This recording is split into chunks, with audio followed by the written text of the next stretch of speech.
especificamente os versos de 11 a 14. Tito 2, de 11 a 14.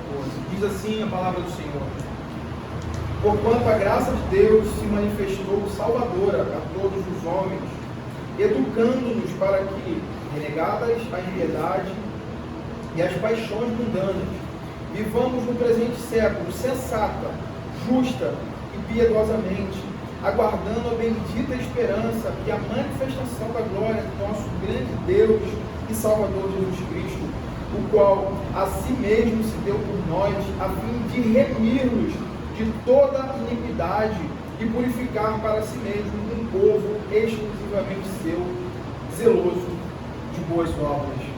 Até aqui a palavra do Senhor.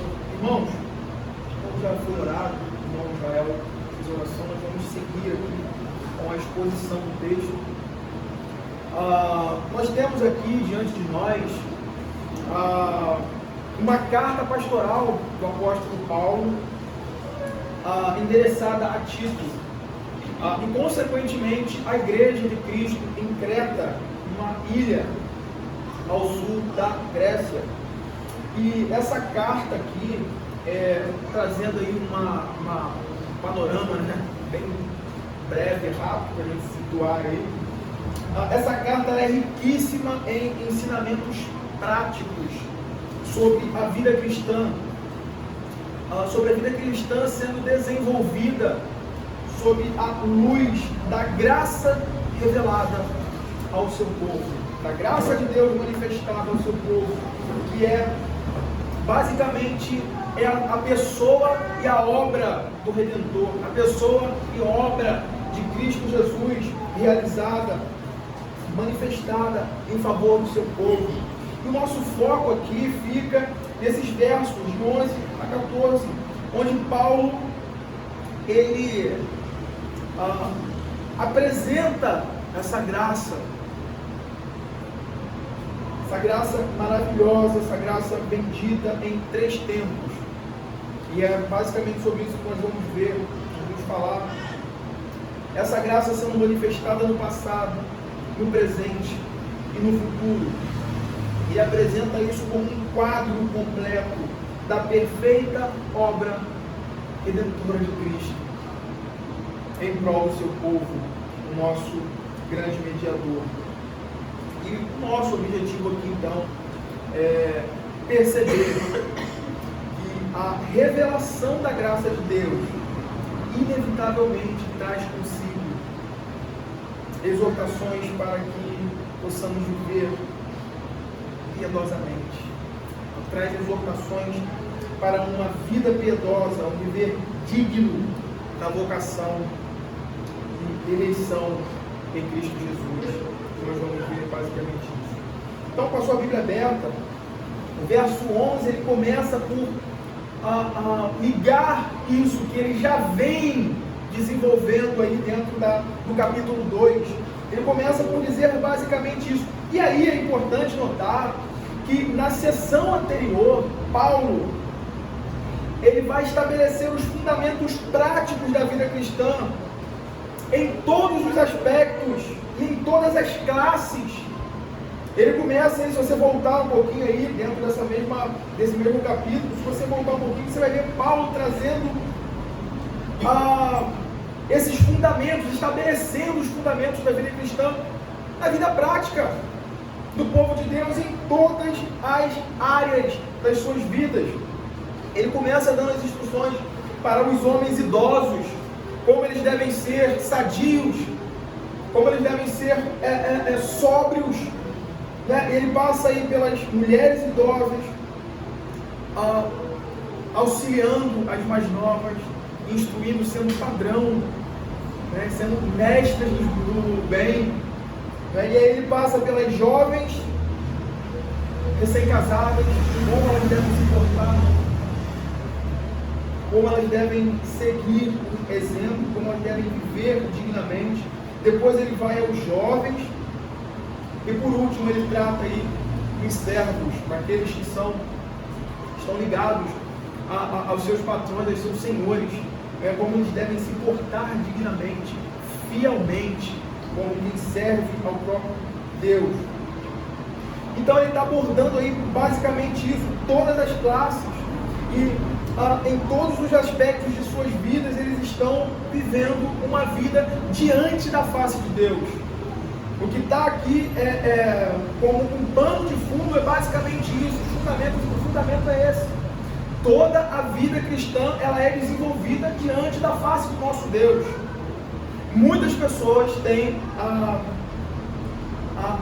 o triste costume de dicotomizar a vida em áreas, né? Como, não, aqui é minha vida cristã, né? Aqui é minha vida na igreja, né? Aqui é minha vida espiritual, e no trabalho é minha vida secular, lá fora é minha vida secular. Irmãos, não existe isso.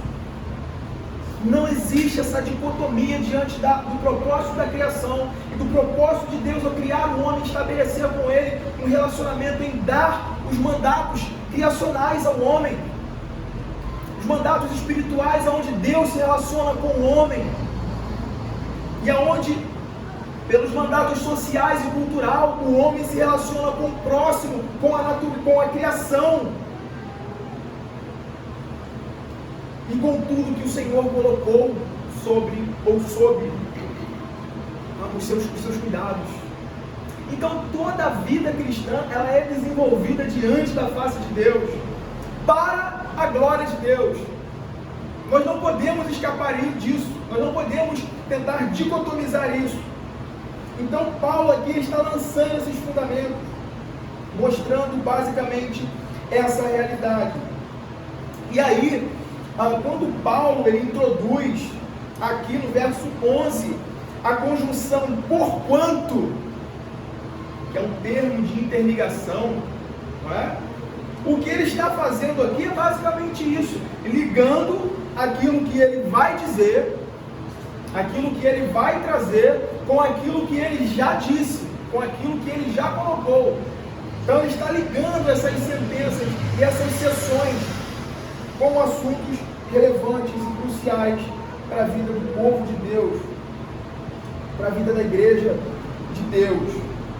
E isso é interessante porque os versos de 11 a 14 que nós acabamos de ler, eles vão então oferecer as bases doutrinárias ou bases teológicas para as instruções práticas dadas dos versos de 2 a 10 que antecedem. Então aqui ele vai estruturar uma base doutrinária, explicando o porquê, né, eles devem viver de forma piedosa. Por que eles devem viver uma vida santa, expressando o que foi realizado na vida dele. Ele vai desenvolver aqui então exatamente tudo isso. O ponto aqui é que todos aqueles que, por quem, na verdade, Cristo efetivamente morreu, devem viver piedosamente, cumprindo o propósito para o qual Cristo se manifestou salvadoramente. Ponto invariável aqui é esse. O apóstolo ele vai tratar é basicamente esse: a piedade cristã, expressando a obra eficaz de Cristo nos seus eleitos.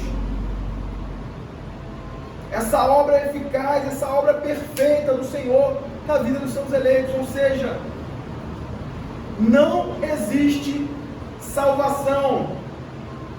É o termo que é empregado aí, né? Sotérismo, manifestação salvadora, né? Mas se manifestou salvadoramente. Ou seja, não existe sotérios, que é o termo grego para salvação. Não existe salvação verdadeira sem essa expressão verdadeira de piedade. Não há. Se não há uma evidência piedosa, santa, uma vida de luta diária, certamente não há evidência alguma de verdadeira salvação, de manifestação da graça salvadora sobre a vida de um homem. Isso é algo muito sério. E isso é algo muito importante, que nós precisamos ter atenção quanto à nossa vida, em relação à nossa vida. A piedade cristã, em todos os aspectos, parte da graça de Deus, redimindo o homem do seu estado caído de inimizade contra Deus, realinhando a sua disposição a uma atitude agora correta para com Deus, uma atitude harmônica para com o seu Criador. Então, dentro dessa perspectiva de interligação que nós acabamos de dizer, nós podemos dizer que Paulo está mostrando aqui que a graça salvadora de Deus e o sofrimento redentor de Jesus estão direcionados ao propósito do viver piedoso dos seus filhos, dos seus eleitos, e das boas obras do povo redimido de Deus. Sofrimento redentor de Cristo, a sua vida, a sua ligação com o seu povo, está ligado ao seu povo viver de forma santa, justa e piedosa. Ou seja, o povo redimido de Deus necessariamente expressará em sua vida prática os efeitos dessa graça revelada em Cristo Jesus. E manifestará isso, pois essa graça revelada nos habilita a responder positivamente os propósitos da eleição eterna do Senhor. Ela vai nos habilitar, ela vai nos trazer a vida justamente para isso. Portanto, irmãos, assim como os nossos pais reformadores, eles afirmavam no passado, nós também precisamos entender que o supremo alvo da piedade é soli Deo Gloria. O supremo alvo da piedade, bem como toda a vida cristã, é a glória de Deus.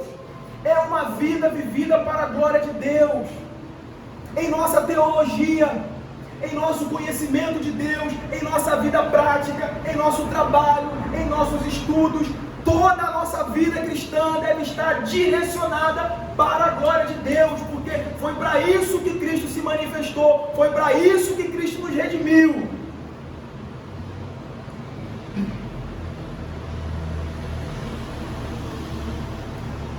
Calvino, tratando sobre a piedade cristã, ele escreveu muito sobre isso. Se você for olhar a borda, o contorno de toda a obra de Calvino, o alvo da piedade está lá. Quando ele escreve as Institutas, que é a sua obra mais condensada, ele vai dizer a alguém que ele interessa, que ele direciona, ele vai dizer justamente isso, a fim de levar os santos de Deus à piedade. Foi para isso que Cristo se manifestou, para nos livrar das nossas impiedades, da nossa inclinação carnal, e nos inclinar e nos levar a Deus, a uma vida santa, que agrade, que honre a Deus.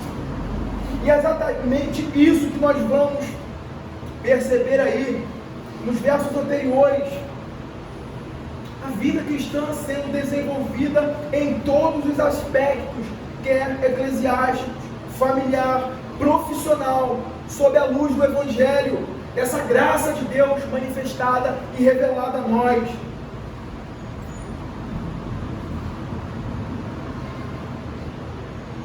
Deus nos salvou, Deus nos redimiu e nos colocou em nosso lugar aqui nesse mundo. Às vezes nós temos uma ideia muito banal do que é ser um eleito de Deus, estar vivendo no mundo. Às vezes nós achamos que estamos no nosso emprego, que estamos na nossa escola, que estamos plantados em nossa cidade, em nosso bairro, em nossa casa, ao acaso, sem um propósito. Não estamos. Não estamos. Nós estamos vivendo para Deus, para a glória de Deus, com o Espírito de Deus se movendo em nós, como sua habitação. E nós precisamos dar essa evidência de uma vida redimida. Esse é o propósito para o qual fomos chamados em Cristo Jesus.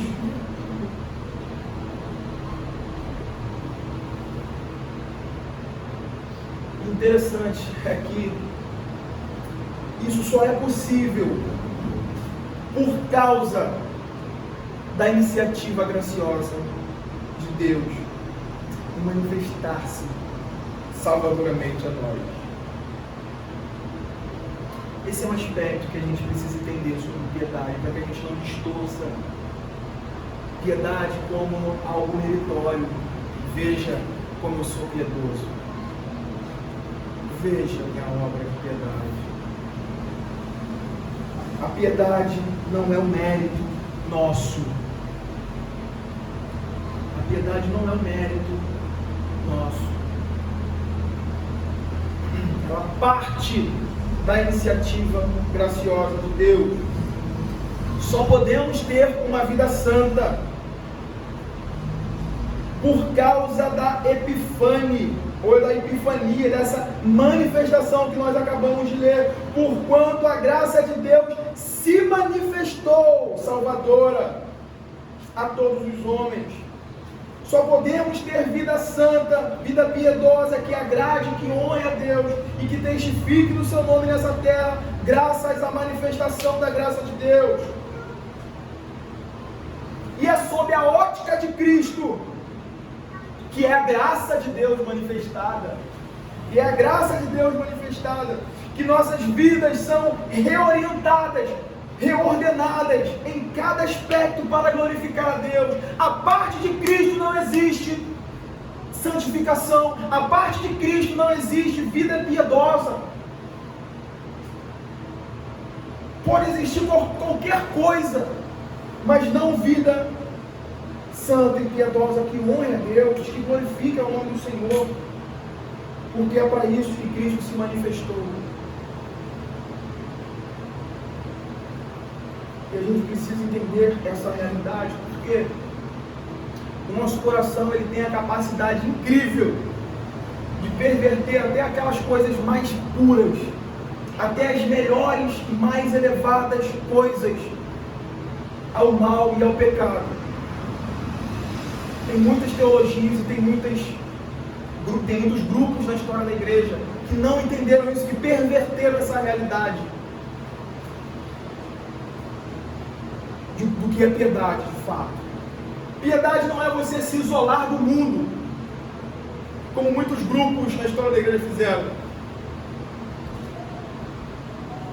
Não vou mencionar e entrar nesses meandros.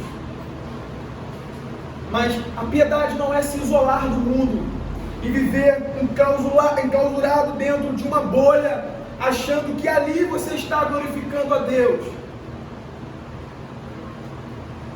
Piedade é aprender ou viver na prática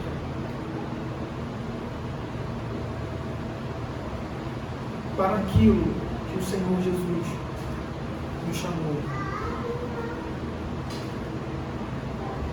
se entregando a Ele, vivendo com uma vida subjugada à sua palavra, lutando contra a nossa própria carne, renegando as nossas paixões, pela força e pelo poder do Espírito que nos habilita isso. Então nós precisamos entender isso, para que nós não pervertamos ou não venhamos a distorcer o sentido disso e tentar viver uma vida orgulhosa diante de Deus. Isso certamente desonra ao Senhor e desagrada ao seu santo nome. Nenhum de nós se antecipou a Deus.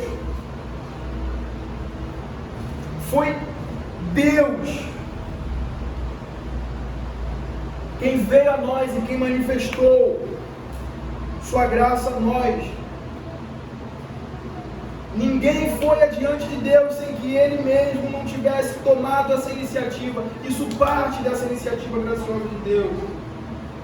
Essa graça, ela tem origem na natureza graciosa divina e ela trabalha ativamente para o nosso bem e para o crescimento e para a edificação do seu corpo, da igreja.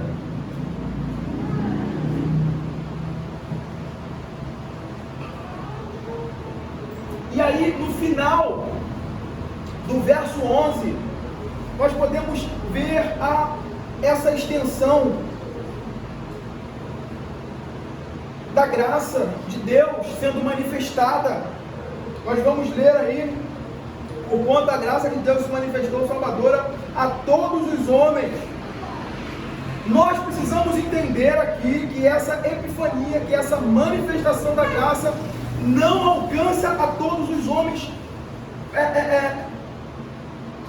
quantitativamente, mas todos os homens qualitativamente. O que nós queremos dizer com isso? Todos aqui não significa cada ser humano, indistintamente. Se nós afirmarmos que a Escritura está dizendo isso, nós estamos abraçando o universalismo. E aí a gente desvia do cristianismo, a gente desvia da fé cristã, a gente desvia do propósito do Evangelho. Em vez disso, todos os homens aqui refere-se a todos os tipos de pessoas, independentemente de sua posição na vida, de sua cor, sexo, idade ou classe. E é o que ele vem falando anteriormente. Ou seja, dentro do contexto ali, o que ele está dizendo aqui com todos os homens é tirando o foco, o holofote principal de cima dos judeus. Não apenas os judeus, como a glória de Deus apareceu no Monte Sinai para aquele povo particular e fora da vista de todos os outros. Mas a graça do Evangelho está aberta a todos os povos, tribos, raças e nações. Não está mais restrita aos judeus, mas Deus veio para salvar o seu povo dos seus pecados. E unicamente o seu povo eleito. Quando nós vemos o anjo aparecendo, o anjo do Senhor aparecendo lá a Maria. Abra Mateus 1.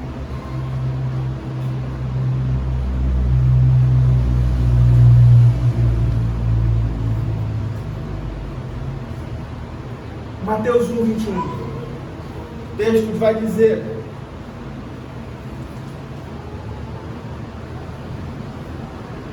ela dará à luz um filho, e lhe porás o nome de Jesus, porque ele salvará o seu povo,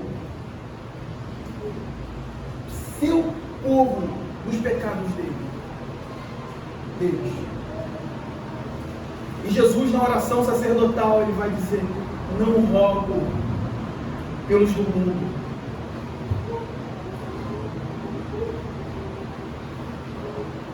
mas pelos seus, por aqueles que me deste, pelo seu povo. Se nós fugirmos disso, nós estaremos caindo no universalismo. No universalismo, que é um outro evangelho, não o evangelho de Cristo. No Evangelho, Deus reúne seus eleitos espalhados por todo o mundo, independentemente de sua condição. A ideia é que a graça de Deus não está mais restrita aos limites humanos, os limites humanos. Ou melhor, a ideia aqui é que a graça de Deus não está restrita aos limites humanos, mas aos propósitos soberanos da eleição, que é vida santa. E é isso que nós vamos perceber aí nos versos seguintes. E é isso que nós vamos perceber nos versos posteriores.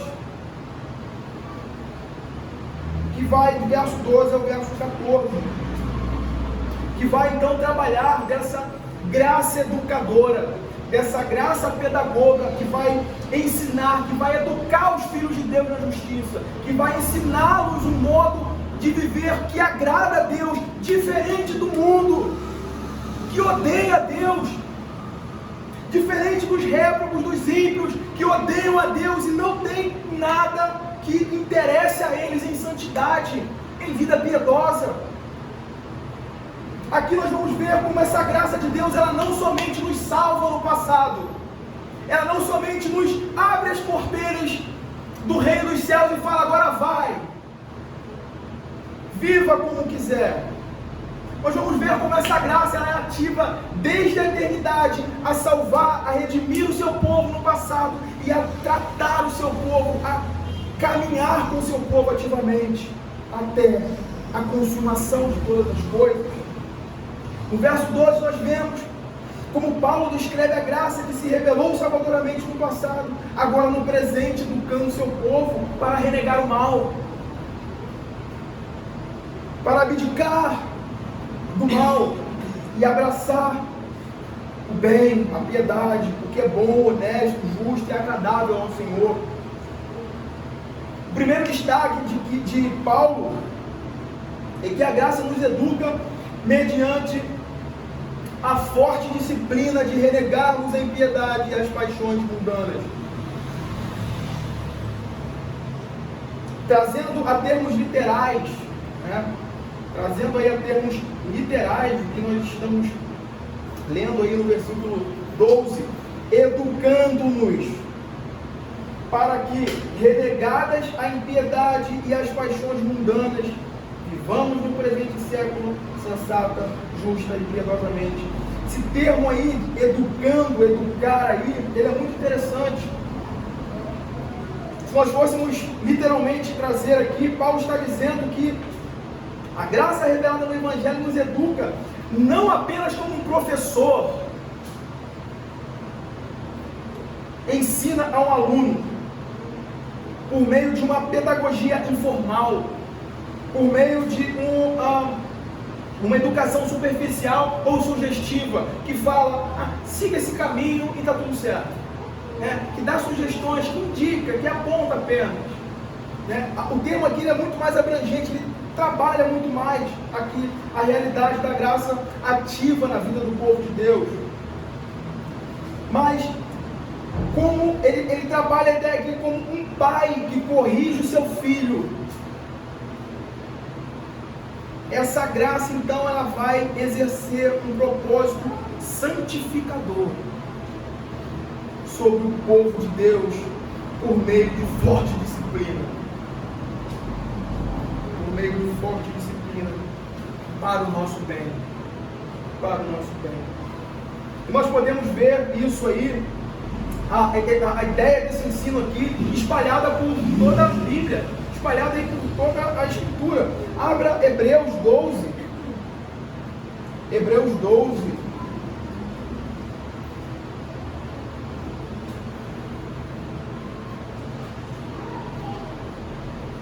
Vai dizer, do 10 em diante, Hebreus 12, do 10 em diante, vai dizer: pois eles nos corrigiam por pouco tempo, tratando dos pais terrenos, segundo melhor lhes parecia. Deus, porém, nos disciplina para aproveitamento, a fim de sermos participantes da sua santidade. Da sua santidade. Apocalipse 3.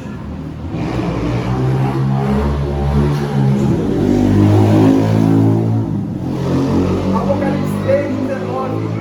Eu repreendo e disciplino, mesmo termo lá, educando-nos, mesmo termo. Eu repreendo e disciplino a quantos amo. Sê, pois, zeloso e arrepende-te. Ou seja, esse trabalho da graça, ele tem esse objetivo de nos levar ao arrependimento, de olhar a nossa vida e de estar em constante trabalho de ajuste. Esse constante trabalho confessando os nossos pecados, nos arrependendo dos nossos pecados e nos achegando, nos aproximando de Deus, purificando a nossa vida, lavando as nossas vestes. O ponto aqui é que a graça, mesmo que sob duras disciplinas, nos ensinará a viver coerentemente ao que Cristo realizou por nós. Essa graça ela vai fazer isso na vida dos eleitos, esses que foram chamados por Cristo Jesus. Então esse é o sentido do que temos aí no verso 12. Uma vez que a graça nos salvou no passado, nos livrando da culpa e da condenação do pecado, agora ela está, ou ela se mantém ativa, nos salvando do poder do pecado, nos ensinando a renegar a impiedade e as paixões mundanas. No tempo presente ela está a nos educar. Está a nos educar. Para que essa partícula aí, né? Para que. E aqui temos o propósito de tudo isso. Aqui Paulo nos traz o propósito de tudo isso. Para que, renegadas a impiedade e as paixões mundanas, vivamos no presente século sensata, justa e piedosamente. Calvino vai dizer que antes dessa graça despontar sobre nós, nossas afeições e nossos prazeres estão totalmente inclinados para o mundo, para a nossa própria carne, para Satanás, e opostos a Deus. E em nós mesmos, em nossa condição caída, nós não temos nem meios e condições de nos prepararmos para ir a Deus.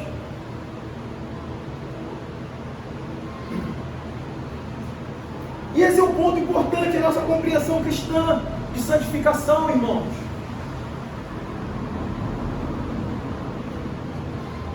Renegarmos a impiedade e as paixões mundanas é uma consequência da obra de Cristo em nós. É uma consequência, entenda bem, dessa obra de Cristo em nós. Cristo nos redimiu da culpa e da condenação do pecado, que é esse estado de morte, de escravidão, imputando-nos sua justiça. E é exatamente por isso, esse é o fator, digamos, determinante. Esse é o fator determinante aí para podermos, a partir daí, respondermos a Deus. Por isso nós somos libertos do poder, da escravidão, que antes estávamos agrilhoados, amarrados, escravizados. E então agora nós somos educados na piedade de Cristo, a fim de renegarmos o pecado restante. Pecado restante. Veja, a eleição antecede a santificação. E a santificação pressupõe a eleição em Cristo Jesus. O irmão Vinícius leu aqui o texto que nós tínhamos aqui, né, justamente para mostrar isso e clarear isso diante dos nossos olhos, de que a eleição eterna de Deus, ela precede, ela antecede a santificação. Então a santificação vai pressupor a eleição de Cristo, em Cristo. Por que é importante entender isso? Porque nós não renegamos as paixões e a impiedade para que a graça se manifeste a nós. Nós não fazemos isso. Ela desponta sobre nós para a santificação, em nossa união com Cristo e em sua morte e ressurreição. Efésios 1, de 3 a 4 vai dizer: bendito Deus e Pai de nosso Senhor Jesus Cristo, que nos tem abençoado com toda sorte de bênção espiritual nas regiões celestiais em Cristo, assim como nos escolheu nele antes da fundação do mundo para Para quê? Sermos santos e irrepreensíveis perante Ele. A santidade, a santificação e a piedade, ela é fruto disso. Ela deriva dessa graça de Deus desde a eternidade. Quando ela se manifesta, ela está trazendo, libertando-nos do poder das trevas, dos grilhões que nos prendia a uma vida santa. Por isso, nenhum crente, nenhum cristão tem a desculpa ou pode dar a desculpa esfarrapada para permanecer no pecado, para continuar levando uma vida qualquer diante de Deus, uma vida abaixo dos padrões estabelecidos por Deus. Como o irmão Vitor falou hoje pela manhã, às vezes nós nutrimos essa realidade na nossa caminhada cristã, de que se nós andássemos ou se nós andarmos na margem ali, fazendo o mínimo para Deus, basta. Não basta. Nós fomos chamados para uma santa vocação. A eleição tem um propósito. Não ache que, eu sou eleito, agora eu preciso apenas conhecer os 5 pontos do calvinismo, preciso agora apenas conhecer a teologia reformada e está tudo certo. Não, é trabalho duro, é vida de oração, é vida de abnegação, negação da sua própria carne, de esmurrar o seu próprio corpo e caminhar apesar de tudo, seguindo a Cristo, tomando a sua cruz. A vida cristã prevê tudo isso. Uma cruz, uma vida de abnegação, uma vida de rejeição dos nossos próprios desejos carnais. Não é somente o glamour que muitos pintam.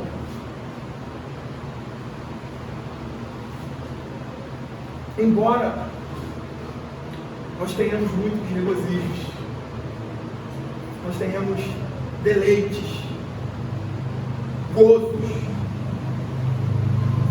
alegrias, prazeres maravilhosos que o Senhor nos dá e nos concede na nossa caminhada cristã. Mas nós podemos tratar isso como os alívios que o Senhor nos dá nessa caminhada, esse aliviar da nossa bagagem. Precisamos olhar para isso.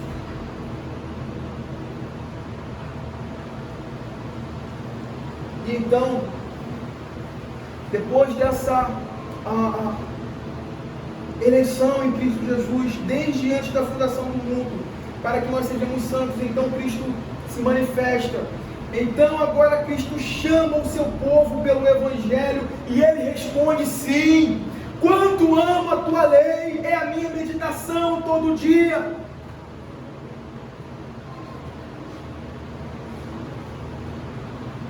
A santificação e a piedade cristã se desenvolve sobre os critérios da obra de Cristo.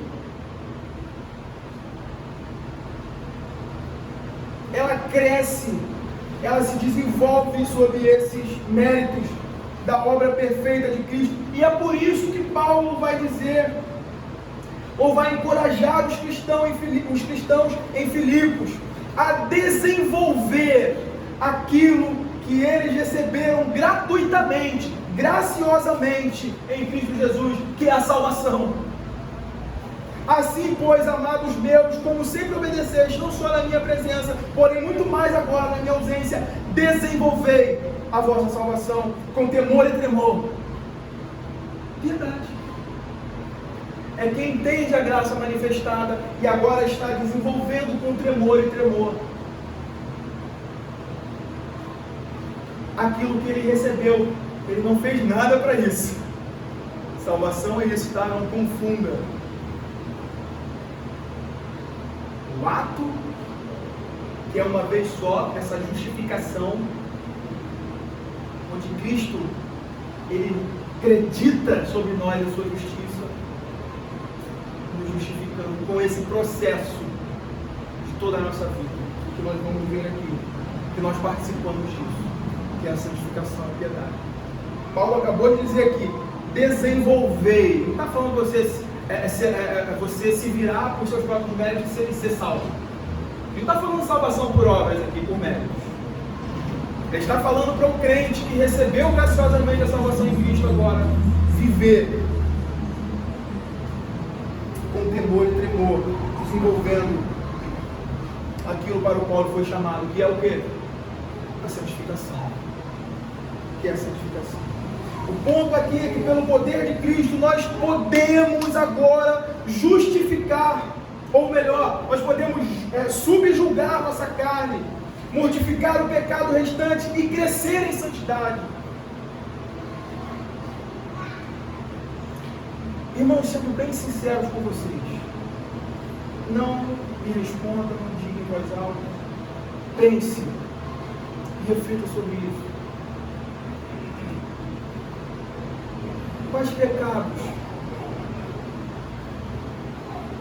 nós, você e eu, temos vencido pelo poder que agora temos em Cristo Jesus, desde o momento em que fomos chamados a essa fé? Qual é o progresso da sua vida? Será que ainda estamos como naquele dia? Não teve nenhum progresso? Os mesmos pecados, as mesmas faltas.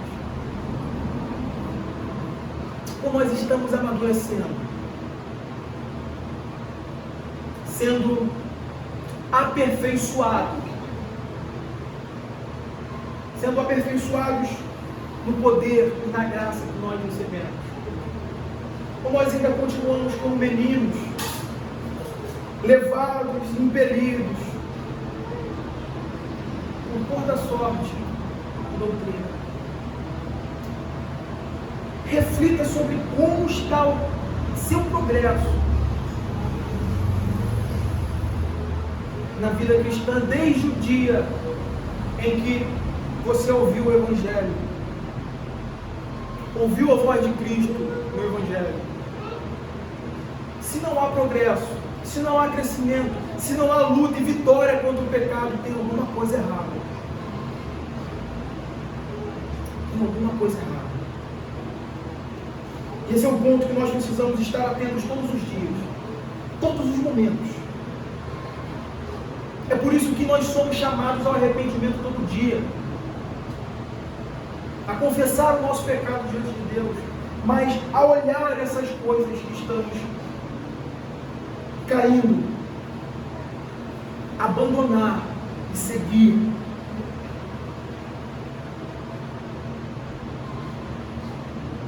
Pelo poder de Cristo nós podemos subjugar nossa carne, mortificar o pecado restante, crescer em santidade. E por isso nós podemos aqui então afirmar o aspecto duplo da santificação. Ela é ao mesmo tempo uma obra de Deus e responsabilidade do seu povo.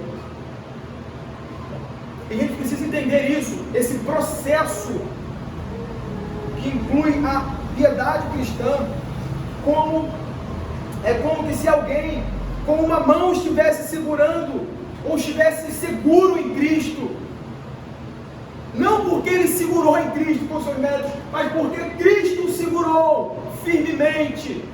Mas é como se alguém estivesse seguro em Cristo com uma mão e com a outra ele estivesse varrendo para fora toda a sujeira, toda a imundícia, toda a podridão que está diante dele.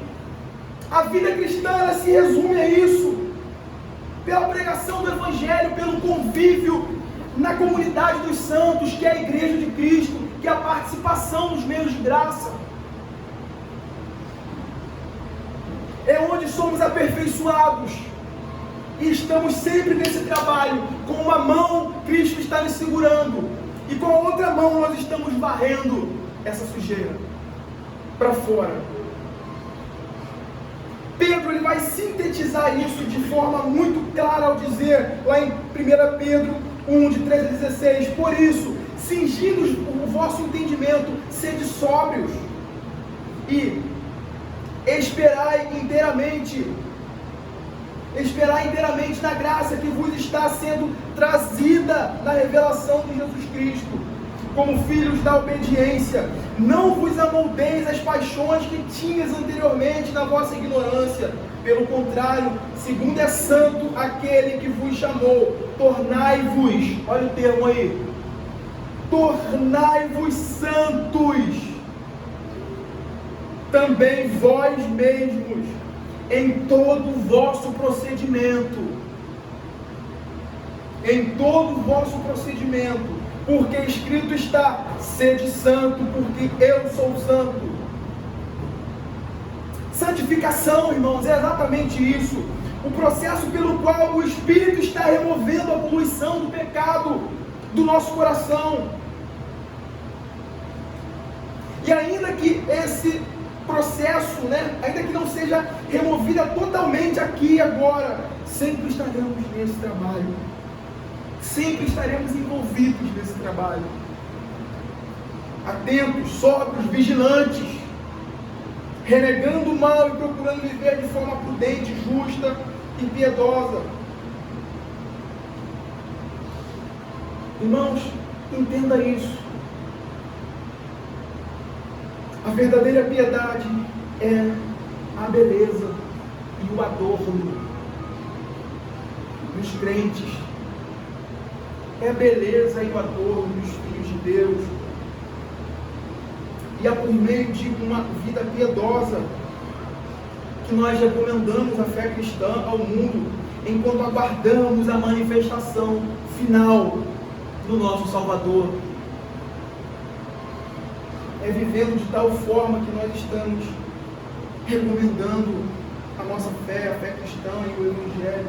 E é disso que Paulo vai tratar agora no verso 13. A bendita esperança do seu povo. A bendita esperança do seu povo. Verso 13. Aguardando a bendita esperança e a manifestação da glória do nosso grande Deus e Salvador, Cristo Jesus. Essa bendita esperança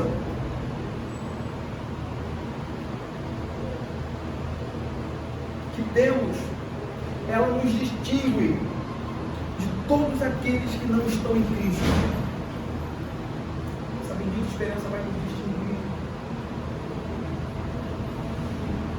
Nós falamos aqui sobre as bem-aventuranças, então nós sabemos pelo menos o que é o básico sobre isso. Nós temos uma bem-aventurada, uma feliz esperança que se manifestou no passado para a nossa justificação, no presente para a nossa santificação, educando-nos pela sua palavra, e finalmente se manifestará no futuro na nossa glorificação, que é onde seremos livres da presença do pecado. Se nós formos olhar aqui, Paulo está tratando aqui exatamente isso, dessa salvação passada, presente e futura. Cristo nos salvou, nos libertou do passado, da culpa do pecado, nos justificando. Tem nos libertado e nos livrado hoje, no presente, do poder do pecado, pela santificação e a mortificação do pecado. E Ele nos livrará finalmente na sua vida final. Nos livrará da presença do pecado, onde em corpos glorificados estaremos livres do pecado e unidos a Cristo. Texto de 1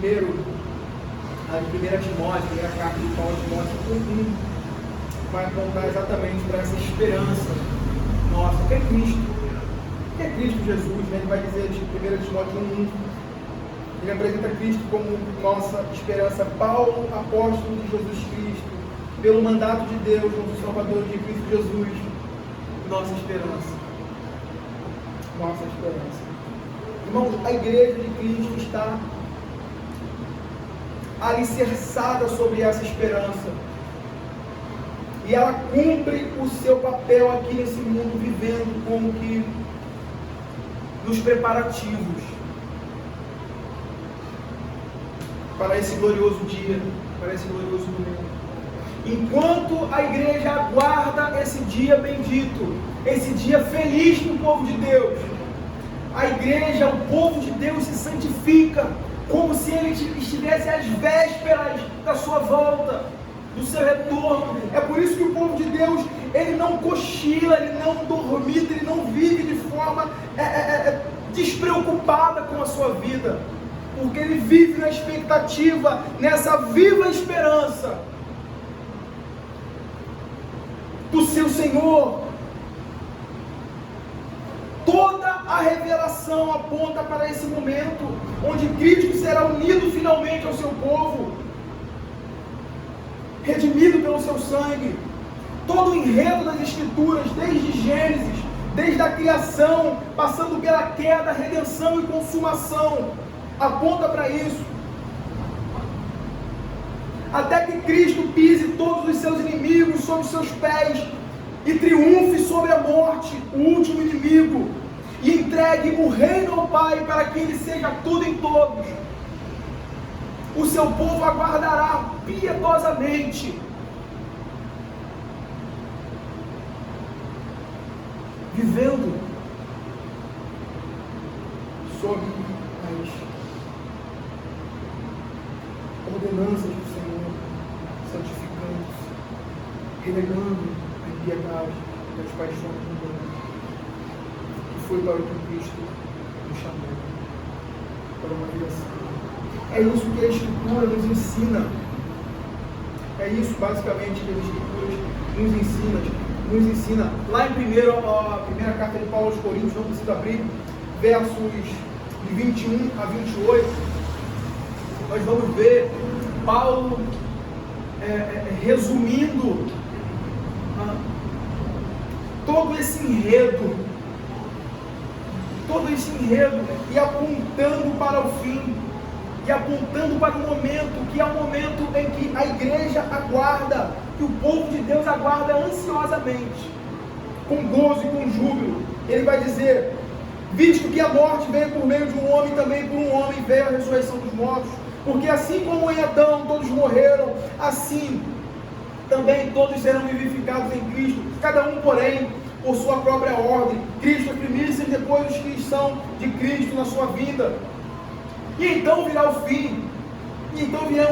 Quando Ele entregará o reino ao Deus e Pai, quando houver destruído todo o principado, bem como toda potestade e poder, porque convém que Ele reine até que haja posto todos os inimigos debaixo dos pés.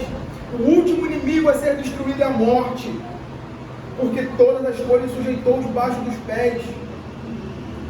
E quando diz que todas as coisas estão sujeitas, certamente exclui aquele que tudo lhe subordinou. Quando, porém, todas as coisas lhe estiverem sujeitas, então o próprio Filho também se sujeitará àquele que todas as coisas lhe sujeitou, para que Deus seja tudo em todos. Nós aguardamos tudo isso com o nosso coração ardendo de prazer em Cristo, nos santificando como se estivéssemos às vésperas desse dia. Essa deve ser, irmãos, a nossa real expectativa. Essa deve ser a nossa real expectativa. A expectativa da igreja. Nossa esperança e nossa expectativa não deve estar em governos, na política, nas soluções terrenas, numa melhoria aqui e agora. Mas a nossa expectativa deve estar exatamente nessa vinda, aguardando a bendita esperança e a manifestação da glória do nosso grande Deus e Salvador, Cristo Jesus. E finalmente Paulo diz como tudo isso é possível. Ele vai dizer como isso é possível, no verso 14.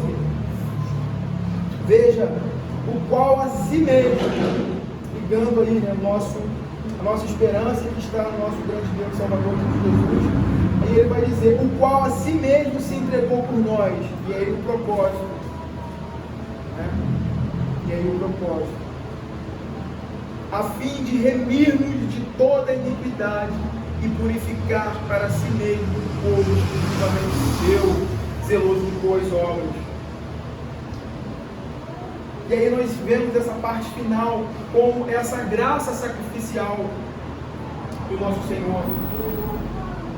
E aqui, irmãos, nós podemos dizer que nós temos a suma do Evangelho.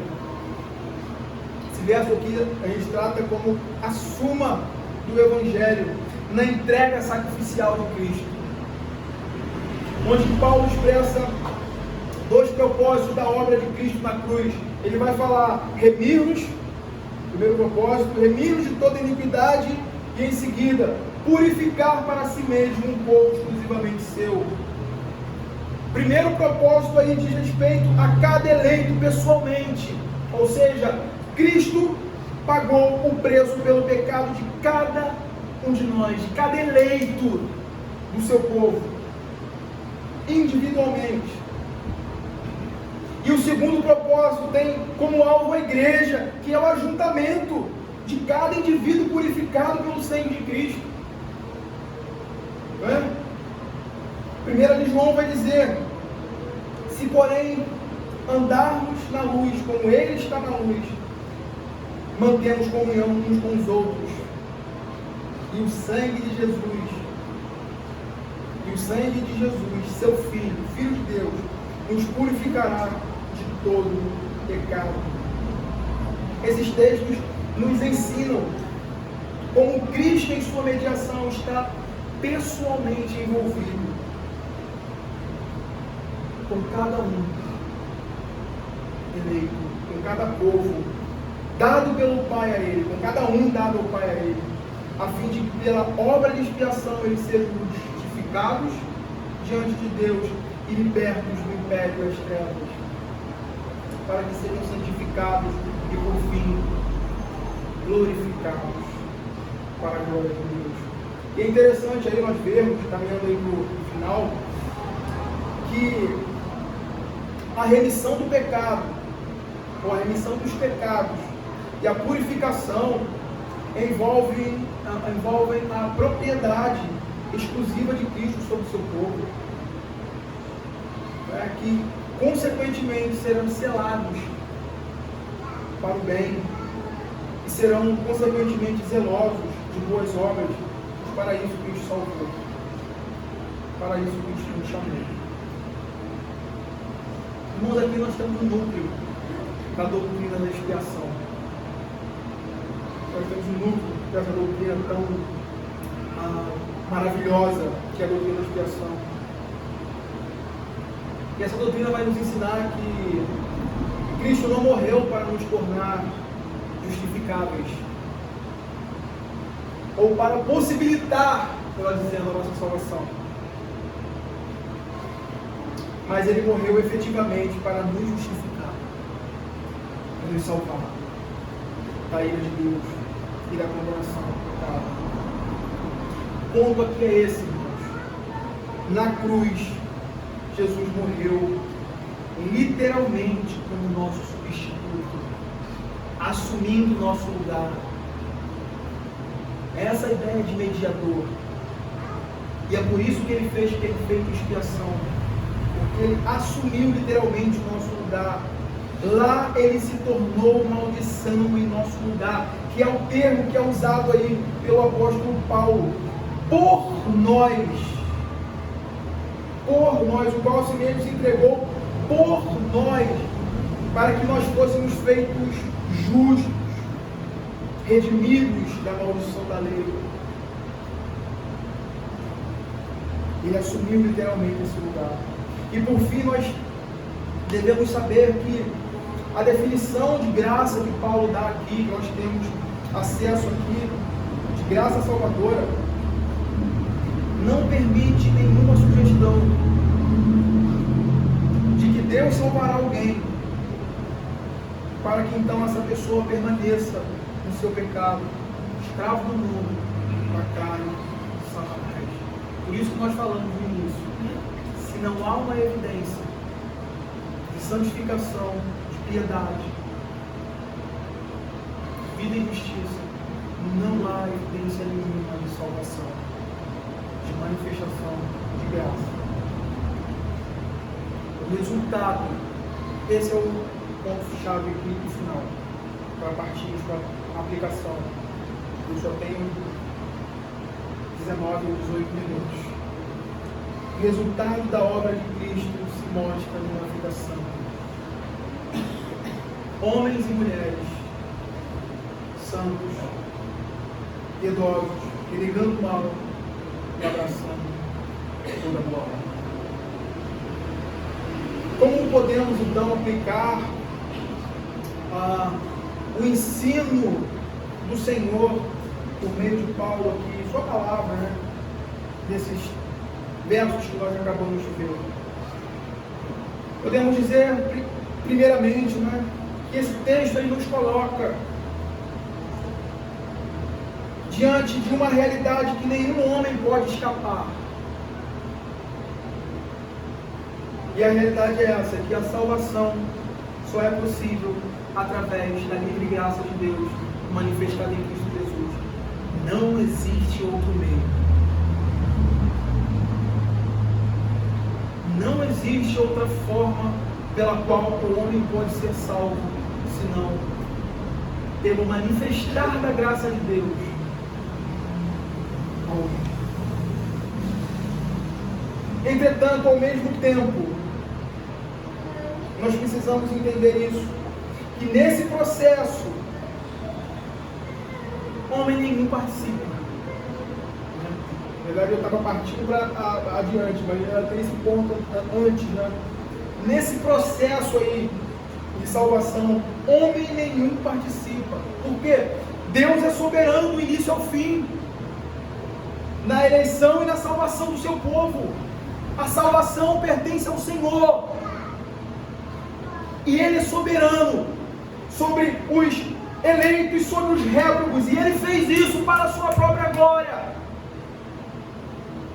De uma forma que a nossa mente, se há algum embaraço nisso, está na nossa própria mente, fraca e manchada do pecado. Tem gente que torce a cara para essa doutrina, mas nós não podemos fugir dela, porque ela é bíblica.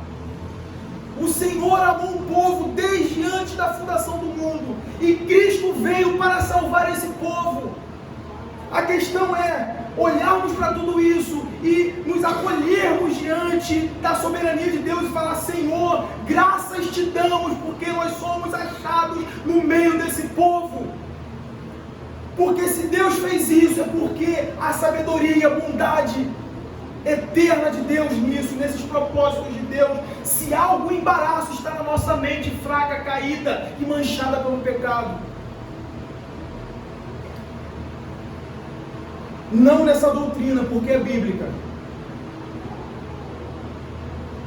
Porque aprove a Deus salvar um povo no meio de outro povo. Nenhum homem, a mensagem aqui inicial do nosso primeiro ponto de conclusão é esse: nenhum homem descobre a graça. Ela se manifesta. Nenhum homem descobre essa graça. Ela se manifesta soberanamente ao homem. O entendimento reformado das Escrituras, ele começa com a soberania, com o reconhecimento da soberania de Deus em todas as coisas, incluindo a salvação do seu povo. Entretanto, e aqui está um ponto que a gente também não pode deixar passar, porque aqui parece que há uma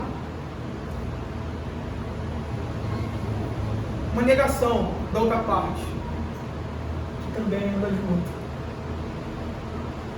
Quando Deus elege, Ele elege segundo os seus propósitos, beneplácito de sua vontade. Isso. Entretanto, ao mesmo tempo, a Escritura nos ensina que Deus nos salva não como marionetes, mas como pessoas. A Bíblia, irmãos, de uma forma misteriosa e profunda, ela vai combinar, ela vai unir a soberania de Deus com a responsabilidade humana, com a responsabilidade do homem. E exatamente por isso, todos aqueles que foram eleitos em Cristo serão ainda aqui santificados e mortificados, e necessariamente serão encontrados em cada passo da sua caminhada cristã, renegando as paixões mundanas, abdicando a velha natureza e se esforçando em sua vida de pureza. E aí, nesse processo de desenvolver isso, nós não somos passivos. Nesse processo, Deus é o autor, isso precisa ficar claro. Deus é o autor da nossa santificação, é o Espírito quem faz isso. E nós, ao mesmo tempo, somos responsáveis por uma vida atenta e vigilante. Como povo de Deus, como povo eleito santo, a fé salvífica não é somente um órgão receptivo, ela é também um poder operativo, porque a verdadeira fé produz frutos espirituais. Frutos espirituais. Então, todas as vezes que nós estamos tratando da soberania de Deus, nós nunca devemos tratar disso em detrimento. Deus é soberano na nossa salvação. Ele salva quem Ele quer, para a sua glória. Mas nós somos responsáveis em viver dentro desses portões, dentro dessa graça que foi manifesta, uma vida íntegra. Uma vida íntegra que corresponde a isso. 1 Tessalonicenses 1:3 a 5 vai dizer: recordando-nos diante do nosso Deus e Pai da operosidade da vossa fé, da abnegação do vosso amor e da firmeza da vossa esperança em nosso Senhor Jesus Cristo, reconhecendo, irmãos amados de Deus, a vossa eleição. O Catecismo de Heidelberg vai dizer: é impossível que aqueles que foram enxertados em Cristo pela fé não produzam frutos de gratidão. É impossível. Nós devemos estar aqui encaixados nessa realidade. O segundo ponto e o último está ligado à nossa esperança, que é qualificada aí como espera bendita. Uma espera bendita. Nós podemos aguardar confiadamente nessa esperança, unicamente porque Cristo já realizou toda a obra de reparação que era requerida de nós, mas que não tínhamos méritos algum. Não tínhamos méritos algum para realizar. Então, Cristo cumpriu toda a justiça que é exigida da lei de Deus, atribuindo a nós sua justiça no tribunal de Deus. Ele fez perfeita expiação pelos nossos pecados, levando sobre si a nossa culpa e a nossa desonra. Nisso consiste a graça manifestada salvadoramente ao povo de Deus. Jesus foi enviado para cumprir toda a justiça em lugar do seu povo, como está escrito em Mateus 3, versos de 13 a 15. Por esse tempo é o episódio de João. É o episódio de João do batismo de Jesus. Por esse tempo dirigiu-se Jesus para a Galiléia, para o Jordão. Da Galiléia para o Jordão, a fim de que João batizasse. Ele, porém, o dissuadia, dizendo: eu que preciso ser batizado por ti, tu vens a mim? Jesus lhe respondeu: deixa por enquanto, porque assim nos convém cumprir toda a justiça. Então ele permitiu. Algumas pessoas têm aqui uma ideia muito pequena do que é expiação e o que ela abrange, restringindo expiação somente ao momento do sofrimento e morte de Cristo, ao final da sua vida, né? Mas interessante aqui é perceber que Jesus, no seu batismo, ele não está agindo em favor de si mesmo, mas em favor do seu povo. Jesus não tinha pecado, mas ele é o mediador do seu povo. Então, se a lei de Deus exige que o seu povo cumpra os 10 mandamentos, é exatamente isso que ele veio fazer: cumprir toda a justiça em lugar do seu povo. Então, o nosso ponto aqui é dizer que a redenção realizada por Cristo, ela não está restrita somente à morte na cruz. Deus não enviou Jesus numa sexta-feira na terra, falando, vai lá, morre por eles, no domingo, né, ou no terceiro dia você ressuscita, e está tudo resolvido. Não veio numa sexta. Ele nasceu, viveu toda uma vida de perfeita obediência à lei de Deus, e morreu, e foi ressuscitado, e ressuscitou. Jesus não somente teve que morrer pelos nossos pecados, mas teve que viver pela nossa retidão.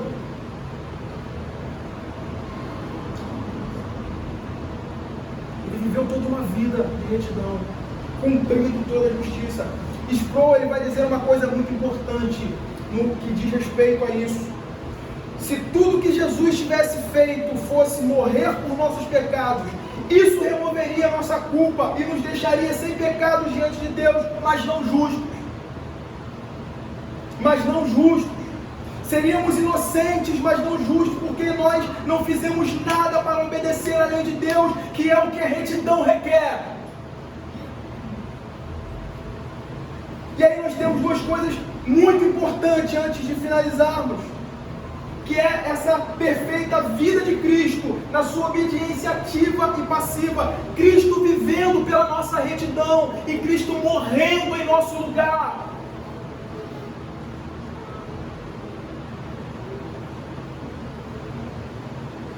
Na cruz, pela obra do nosso perfeito mediador, acontecem duas coisas imprescindíveis para a nossa salvação, que é essa dupla imputação. O nosso pecado é colocado sobre Cristo, e a sua justiça é colocada sobre nós, é imputada a nós. Tem essa troca.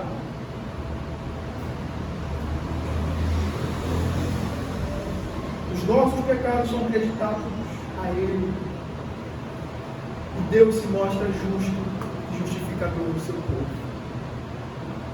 justificador de pecadores. Nosso ponto aqui é que a vida de perfeita obediência do nosso mediador, de Cristo Jesus, ela é tão necessária para a nossa salvação como a sua expiação perfeita na cruz. Ele teve que nascer, viver em perfeita retidão, morrer naquela cruz para cumprir toda a justiça. Por isso que ele é chamado de justiça nossa. Por isso que ele é chamado nas Escrituras. E por último, o que nos traz uma grande esperança, um regozijo, é de que ele não somente morreu pela nossa justificação e para a nossa salvação, mas ele também ressuscitou no terceiro dia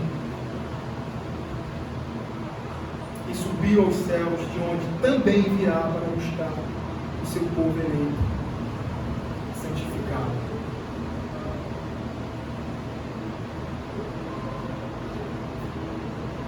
Aqui nós temos toda a suma do Evangelho.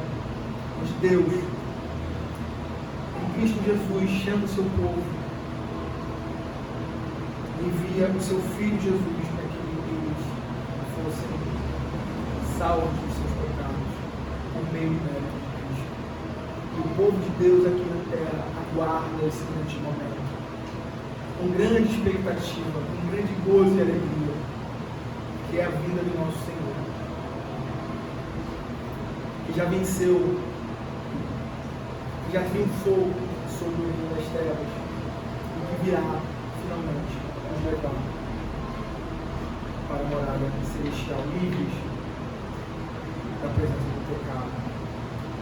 Irmãos, que nosso coração, nossa mente esteja firmados na obra de Cristo, nos méritos do nosso Senhor. Que nós vivamos vidas piedosas, porque foi para isso que nós fomos eleitos. Foi para isso. Vamos orar ao Senhor. Pai Santo, Deus bendito,